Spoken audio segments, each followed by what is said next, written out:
Dando continuidade, né? Aqui sobre as crianças distraídas e hiperativas. Quando se fala em uma criança que se distrai com facilidade, né, tendo dificuldades em se concentrar, pensa em isolá-la para que ela consiga realizar qualquer atividade. Ao contrário, sozinha, sem a supervisão do adulto, a criança se distrai rapidamente em busca de outras coisas de seu interesse, que estejam no ambiente que a rodeia. Então, quando o adulto, né, ele está por perto, a criança ela se dispersa, né, menos, sabe? É importante que ele acompanhe, tá? É sempre importante. Então, toda vez que ela for fazer alguma atividade, né, qualquer coisa que a criança esteja realizando em casa, seja com brinquedo, com atividade que ela, né, esteja fazendo, ou se ela estiver fazendo alguma tarefa com uma atividade da escola, é importante que os pais, né, acompanhem essa atividade. Fica ali pertinho da criança, reserva um local apropriado para qualquer atividade que ela esteja fazendo e acompanhe ela. Ela vai conseguir, né, com você ali se interagindo, né, com ela nessa atividade, ela vai conseguir se dispersar menos, tá? Então, não deixa estar fazendo sozinha. Sozinha ela vai desistir da atividade, vai pegar, vai ver outra coisa.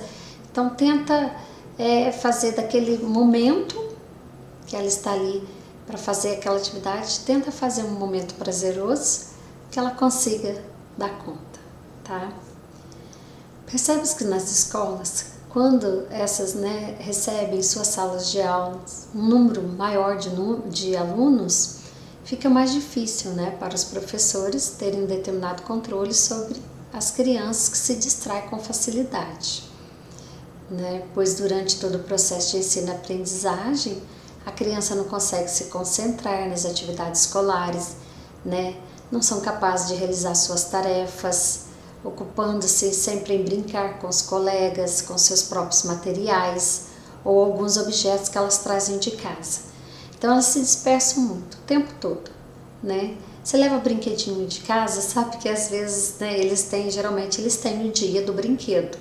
Mas se eles levam algum, que às vezes eles colocam na mochilinha, no dia eles pegam aquele brinquedo, e fica ali. Quando você vai ver, né, tá falando de experiência de prof de sala de aula, então você vai ver, eles já estão ali entretidos com aquela atividade, com aquele brinquedinho que eles levaram, e ainda chamam os colegas para brincar. Então, né, para com a aulinha, para de fazer a atividade que a professora está propondo ali no momento, né, mesmo que ela está ali explicando a atividade que é para ser feita, né, mesmo que chamam para poder fazer as atividades juntos, ele às vezes para e vai fazer a dele, vai brincar com o brinquedo que ele levou, né. Então às vezes a professora tem que parar ali no momento, tá, né, vendo o que está acontecendo para estar, né, realizando a atividade com ele mais próximo dele, sabe, mais próximo desta criança, para que ela consiga estar realizando, tá? Então, aí ele, né, neste momento, os professores procuram de alguma maneira chamar a atenção, né, dessas crianças, mudando suas práticas pedagógicas, as deixando mais atraentes do ponto de vista delas. Mas muitas vezes ainda os recursos usados não são suficientes para tamanha falta de concentração ou mesmo de limites, né? Então, geralmente os professores colocam essas crianças para se sentarem nas primeiras carteiras, tentando com isso acalmá-las e observá-las melhor, dando-lhes também maiores atenções, né? Criança que se distrai facilmente gera um tipo de comportamento em que o adulto fica confuso, sem saber muitas vezes o motivo pelo qual leva essa criança a não se concentrar de forma alguma, pensando logo que é falta de limites. E o que os seus pais não souberam lhe dar a educação necessária, né? Então fica até frustrados, né? Fala, poxa, não estou sabendo, né, educar meu filho, minha filha, né? Não consigo, né, ensinar-lhes a regrinha, sabe? Ele tá, né, irritado, fazendo birra o tempo todo, né, brigando, né? Então, eles ficam meio, né, sentem-se até frustrados mesmo, porque falam, né, o que eu estou fazendo de errado, né, não estou sabendo lidar com essa criança, né. E em seguida, após, né, tentar explicar as regrinhas de comportamento e não conseguir, pensam que a criança sofre de alguma patologia. Falar, meu filho, né, tem algum probleminha de saúde que eu não estou sabendo lidar com ele, né. E já entra a questão da hiperatividade, que é uma doença que causa déficit de atenção. Então eles, né, aí já logo vem o rótulo, falar, meu filho, ele só pode ser hiperativo, porque ele não está me respeitando, não está seguindo as regras.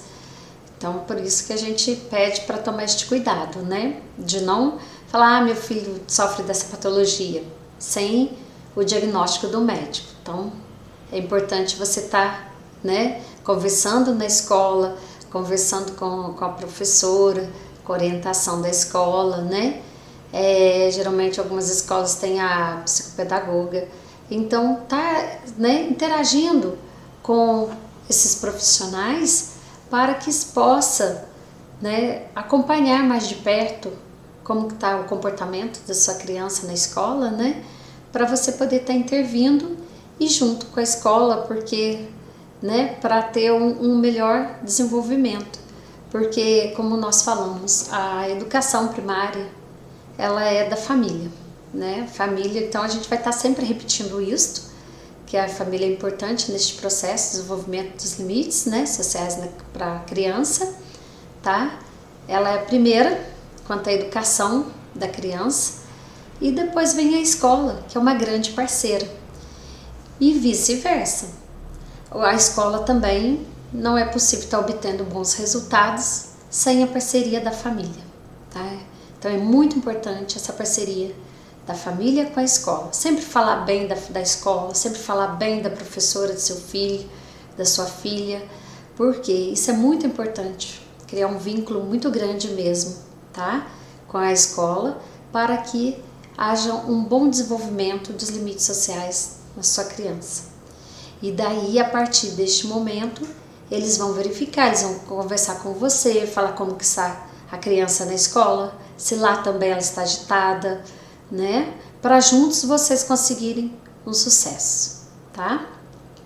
E nesses casos, que após, né, confirmação da professora, se a professora confirmou para você que a criança está muito agitada, não está concentrando, não está realizando as tarefas, né, as atividades da escola, e também está atrapalhando o andamento, o desenvolvimento da própria aula, né, que junto com os colegas, né, que vai incomodando. Nesses casos, então, a partir do momento, né, que todos chegaram no consenso que a criança está muito agitada, está faltando concentração, aí sim, né, no caso do especialista, o médico vai estar entrando, né, no meio para poder estar diagnosticando, né, fazendo todo o diagnóstico, né, que é delicado, também é complexo, né, mas a partir da equipe, né, que você tiver encaminhada para estar levando, somente após esse diagnóstico, aí sim a criança, né, se ela for diagnosticada como hiperativa, ela vai começar um processo de tratamento, tá? Fazendo uso de medicamentos, mas aí tudo correto, de acordo com o diagnóstico que ela tiver, né? E a confusão é tanta que muitos, ao observar o comportamento de seus filhos, dizem que eles, né, são hiperativos apenas pela observação, tá? De acordo com o Samitiba, os filhos com dificuldade de digerir informações não devem estudar sozinhos no quarto, porque pode distrair-se facilmente com qualquer atividade. O melhor é colocá-lo perto de alguém que o auxilie, pai, mãe ou outra pessoa qualquer que assuma o papel de ouvinte ou mesmo de aluno dessa criança, né?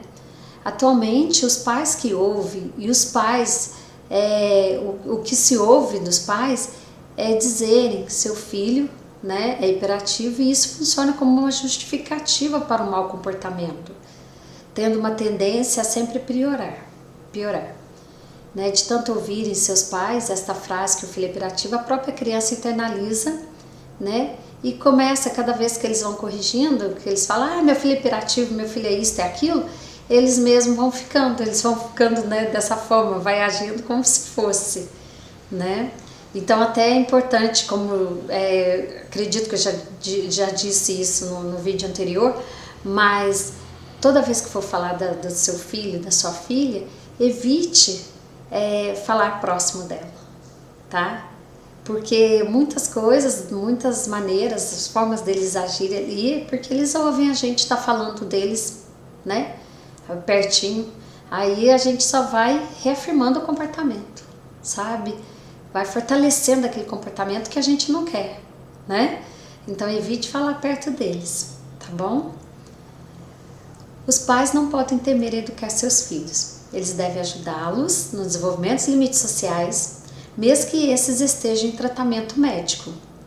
Agora, considerando que seja apenas falta de limites, se torna ainda mais que necessário reforçar os limites ao invés de medicá-los. Ok? Até breve.